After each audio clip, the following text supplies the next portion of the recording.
જમના મને તો ખૂબ ભૂખ લાગી છે. એમને હવે ઘર ક્યાં બહુ દૂર છે. મને છૂટ્યા ત્યારથી જ બહુ ભૂખ લાગી હતી ને પાછા આપણે દોડ્યા એટલે હવે મારામાં આગળ ચાલવાની શક્તિ પણ નથી. મને પેટમાં દેડકા બોલે છે. ભૂખ ને ભૂખ.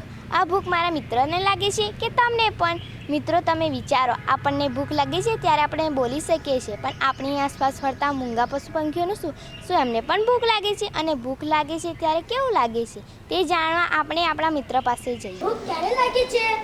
આપણે કોઈ કાર્ય કરીએ છીએ ત્યારે, કપડાં ધોઈએ ત્યારે, ઝાડુ વાળીએ ત્યારે, વાસણ ધોઈએ ત્યારે. અરે ભૂખ તો ગમે ત્યારે લાગે છે. ભૂખ લાગે ત્યારે કેવું લાગે છે? પેટ દુખે છે, ચક્કર આવે છે, એક ડગલું પણ નથી ચલાતું, પેટમાં નાઈ ભરે, ચક્કર આવે છે, અશક્તિ જેવું લાગે છે. તમને સૌથી વધારે ભૂખ ક્યારે લાગી છે? ઉપવાસ કરે ત્યારે, નિશાળે જતો ત્યારે મને બહુ ભૂખ લાગી. તો આપણા મિત્રોને મળીને મને તો એવું લાગે છે ભૂખ લાગે ત્યારે કંઈક ને કંઈક ખાવું જ પડે. એમ કેમ થતું હશે?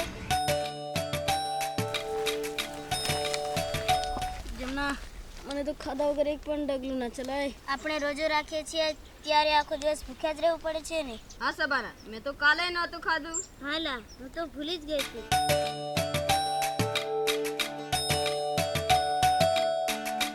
અલા સોરાવો શું થયું? કાકી અમને બહુ ભૂખ લાગી છે. અરે રે એમ વાત છે. લો હું ખેતરે ભાત લઈને જતી હતી, અમારી થોડું તમે પણ ખાઈ લો. કાકી આવું છું.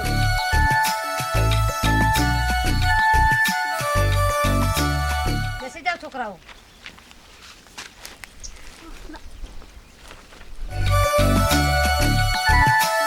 કબીર, આ શું કરે છે? તું જોયા કરને હું શું કરું છું. જો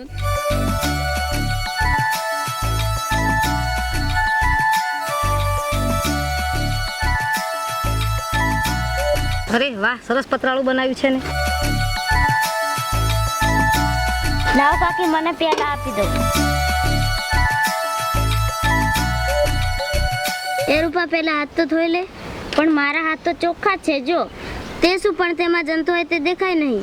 હા, એ જંતુ પછી પેટમાં જાય એટલે પેટની બીમારી થાય. હા, વાત સાચી છે. લો બાળકો, હાથ ધોઈ લો.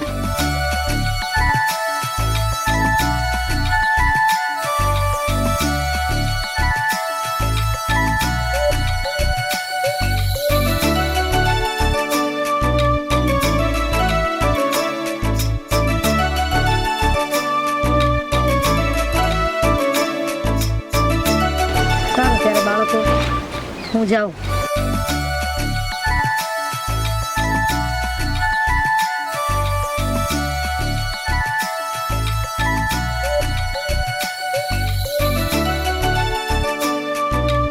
હે કબીર, બપોરે તો ખાય તો પણ ફરી સાંજે કેમ ભૂખ લાગે છે? ખબર નહીં, પણ ભૂખ લાગે તો કંઈક તો ખાવું પડે ને. જમના, હું એક વાત પૂછું? પૂછે. ભૂખ લાગી, હવે કંઈક તો ખાવું જ પડશે. એવી ખબર કઈ રીતે પડે છે? એ ખબર આપણું મગજ આપે છે કે હવે ભૂખ લાગી, ખાવું પડશે, ઊંઘ આવી, સૂવું પડશે. હા, એટલે જ આ રોટલો ખાવો પડ્યો ને. પણ કબીર, આપણે આ રોટલા ખાયો તે પછી કઈ કઈ જગ્યાએ જતો હશે? આ રોટલો પેટમાં જાય પછી બહાર નીકળે. કેમ દરરોજ સવારમાં 2 નંબર નથી જતો? પણ દાળ ભાત રોટલો એ બધું આખું થોડું નીકળે છે.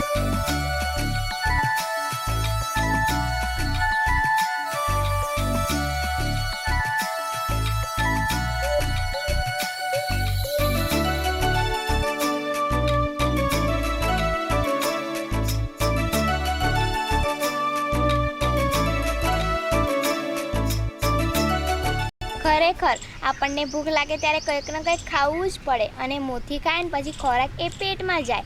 પણ ખોરાક એ પહેલાં આપણા શરીરના કયા કયા અંગોમાંથી પસાર થતો હશે એ તો મારે પણ જાણવું પડશે. તો જઈએ આપણે પાછા આપણા મિત્ર પાસે. પેટમાં જતા પહેલા ખોરાક ક્યાં ક્યાં થઈને પસાર થતો હશે? પેટમાં જતાં પહેલાં ખોરાક મોં દ્વારા અન્નળી મારફતે જઠરમાં જાય છે. ત્યારબાદ નાના આંતરડામાંથી પસાર થઈ મોટા આંતરડામાં જાય છે. પછી મળાશયમાં સંગ્રહ થઈ મળ સ્વરૂપે બહાર નીકળે છે. આપણને વારંવાર ભૂખ કેમ લાગે છે? કારણ કે આપણે દિવસ દરમિયાન ઘણા કામો કરીએ છીએ અને તેથી આપણી ઉર્જા વપરાય છે. ભૂખ લાગવાનું કારણ શું છે? વધારે શ્રમ કરવાથી વધારે ભૂખ લાગે છે.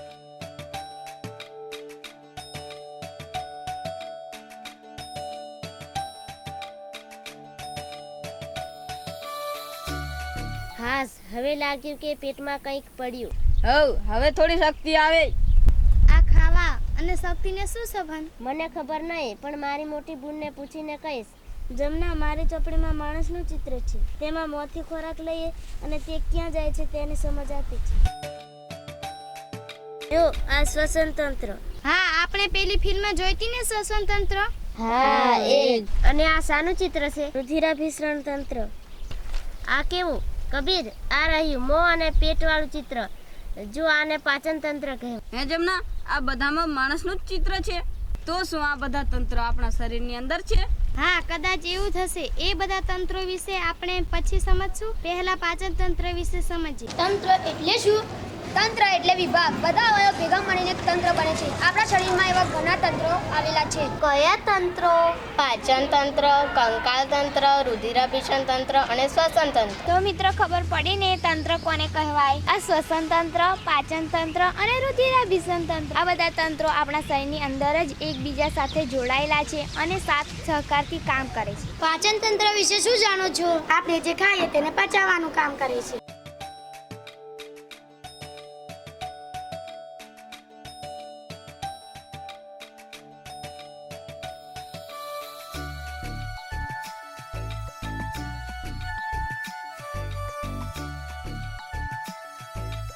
હું મોં બનીશ. હું અન્નળી બનીશ. હું જઠર બનીશ. ચાલો હવે રમીશું ને રમત. હા.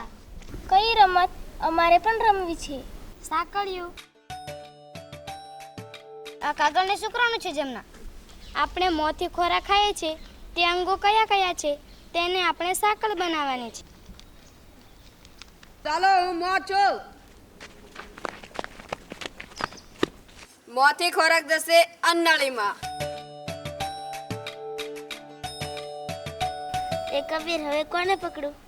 જઠરને. હવે પકડીશું નાના આંતરડાને.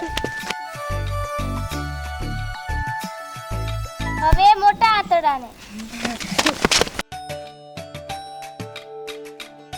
હવે પકડીએ મળદ્વારને.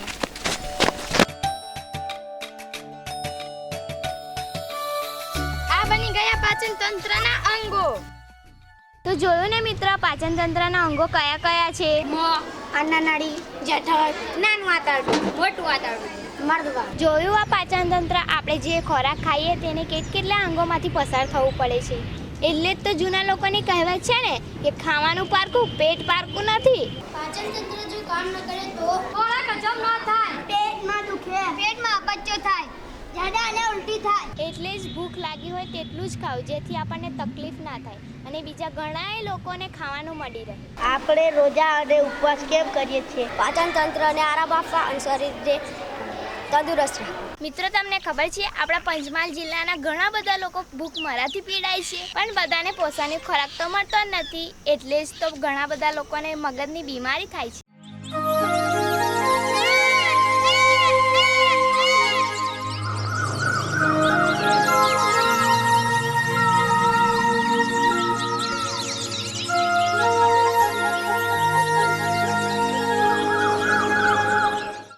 ઓહો, બોર કેટલા સરસ છે.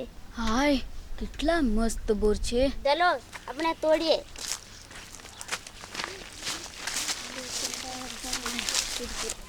આ બોર જોઈ મને મોઢામાં પાણી આવી ગયું. આવું કેમ? મારી માં ડુંગળી બટાકાનું શાક બનાવે છે ત્યારે મને તેની સુગંધથી મોંમાં પાણી આવી જાય છે. હે જમના, ખાવાની અને ભાવતી વસ્તુ જોઈને મોંમાં પાણી કેમ આવી જાય? કેમ, તમને પણ મોંમાં પાણી આવ્યું ને? એ લાળ ગ્રંથિના કારણે. તો પાછા જઈશું કબીર, સબાના અને રૂપા પાસે.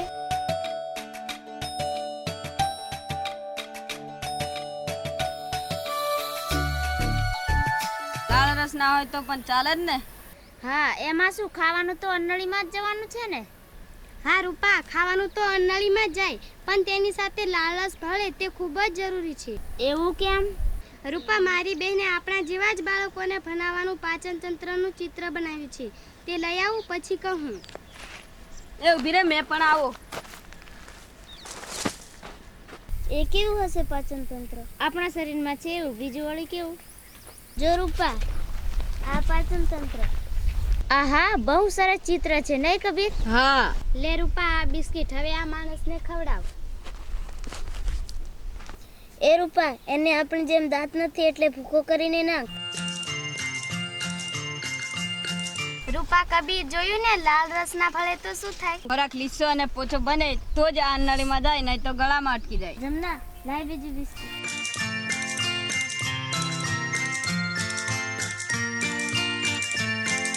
જો ગયો ને ખોરાક નળીમાં.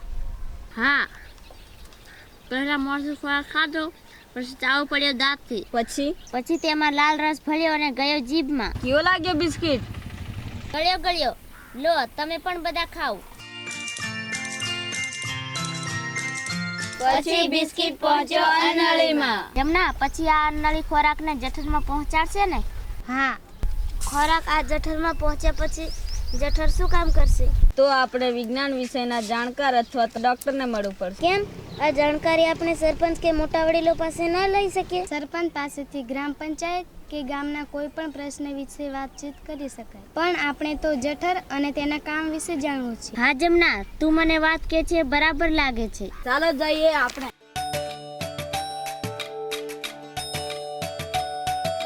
આવો બાળકો. શું થયું છે? અમારે પાચન તંત્રના અવયવ વિશે સમજવું છે. જો બાળકો, આ શું છે? હા, આપણે જે ખોરાક ખાઈએ છીએ એ આ મોંમાં જાય છે. પછી આ ખોરાકમાં લાલ રસ ભળી આ ખોરાક અન્નનળીમાં જાય છે. અન્નનળીમાંથી ખોરાક પછી જઠરમાં જાય છે. ખોરાક જઠરમાં પહોંચ્યા પછી જઠર શું કામ કરે છે? જઠર તેને વલોવીને એકદમ ઝીણો ભૂકો કરી તેમાં પાચક રસ ભેળવવાનું કામ કરે છે. ખોરાક દાંતથી ભૂકો કરીને ખાધો છે, તો જઠર શા માટે વલોવીને ભૂકો કરે છે? એ જ તો જઠરનું અગત્યનું કામ છે. તમે કોઈ દિવસ છાશમાંથી માખણ નીકળતું જોયું છે? હા, મારી માળી દરરોજ દહીં વલોવીને તેમાંથી માખણ કાઢે છે. હા, જેમ દહીંમાં પાણી નાખી વલોવતા માખણ ઉપર આવે છે, તેવી જ રીતે આપણા જઠરમાંથી પાચક રક્ષો ભળી ખોરાકને વલોવતા પોષક તત્વો છૂટા પડે છે. કયા પોષક તત્વો? પ્રોટીન, ચરબી અને વિટામિન્સ વગેરે. રોટલા, શાક, દાળ, ભાત બધામાંથી સરખા જ પોષક તત્વો મળે છે? ના, આપણે જે મુજબનો ખોરાક ખાઈએ છીએ તેવા પોષક તત્વો આપણને મળે છે. પછી એ પોષક તત્વો વાળો ખોરાક ક્યાં જશે? પછી આ ખોરાક નાના આંતરડાઓમાં જશે. નાના આંતરડામાં આવ્યા પછી ખોરાકનું શું થતું હશે? નાનું આંતરડું જઠરમાંથી આવેલા ખોરાકને પચાવવાનું કામ કરે છે. પછી તેનું શું થાય છે? નાનું આંતરડું પચેલા ખોરાકમાંથી પોષક તત્વો, પ્રોટીન, ચરબી શોષીને ન પચેલો ખોરાક મોટા આંતરડાને આપે છે. નાનું આંતરડું પોષક તત્વો ચૂસીને શું કરે છે? પચેલો ખોરાક નાના આંતરડાની દિવાલમાં શોષાઈને લોહીમાં ભળી જાય છે, જે શરીરને શક્તિ પૂરી પાડે છે. હવે ખબર પડી કે ખાવા અને શક્તિને શું સંબંધ છે. પચેલો ખોરાક મોટા આંતરડામાં આવે છે તે પછી ક્યાં જાય છે? ન પચેલો ખોરાક મોટા આંતરડામાં આવી ધીમે ધીમે આગળ વધે છે અને તેમાં રહેલું વધારાનું પાણી શોષાઈને લોહીમાં ભળી જાય છે. બાકી રહેલો ખોરાક મળ દ્વાર દ્વારા બહાર નીકળી જાય છે.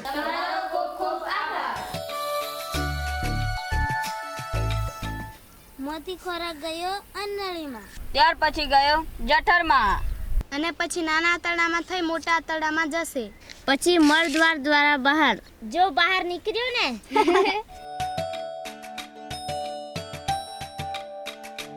તો જોયું ને મિત્ર, આપણા પાચન તંત્રના અવયવના નામ અને તેનું કાર્ય. હવે ચાલો આપણા મિત્રોએ પાચન તંત્રની સરસ મજાની એક રમત બનાવી છે તે જોવા જઈએ. જમના, મુખુટા પહેરી શું કરવાનું છે? રૂપો ખોરાક બનશે અને આપણે બધા અંગો છે, તો આપણે ખોરાકનું પાચન કરવાનું છે. તે કયા કયા અંગોમાંથી પસાર થશે અને તેનું કાર્ય શું છે તે સમજાવશે. સારું, ચાલો રમત શરૂ કરીએ. ખાવું છું, પીવું છું, પાચન તંત્ર બહારનું કોણ છે? ખોરાક. કેમ આવું પડ્યું? ખાધું છે તે પચાવવું છે. આવ તને ચાય ને ભૂક્કો બનાવી દઉં. ઓ બાપરે, હવે ક્યાં જાવ? હું અન્નળી છું, આવ તને પહોંચાડું જઠરમાં. આવા ક્યારની તારી રાહ જોઉં છું, તને વલોવીને એક રસ કરી દઉં. ઓ માં, હવે ક્યાં મોકલો? તારામાંથી ચરબી અને પોષક તત્વો ચૂસીને લોહી બનાવીશ. હવે ક્યાં જાવ? મોટા આંતરડામાં તો જવું જ પડશે. આવા તારામાં પાણી શોષી લે, મને તને કઠણ બનાવી નકામો કચરો બહાર ફેંકી દઉં. ખાસ કેટલું ફેરવે છે. હવે અહીંયા જ પડી રહું, ખાતર બનવા કામ લાગીશ. તો જોયું ને મિત્ર, આપણે ખાધેલો ખોરાક કેટલી સફર ખેડીને આવ્યો છે તે. મિત્રો, તમને ખબર છે અમુક લોકો પાસે ઘણું બધું ખાવાનું હોય છે, અમુક પાસે કશું જ હોતું નથી. આવું કેમ?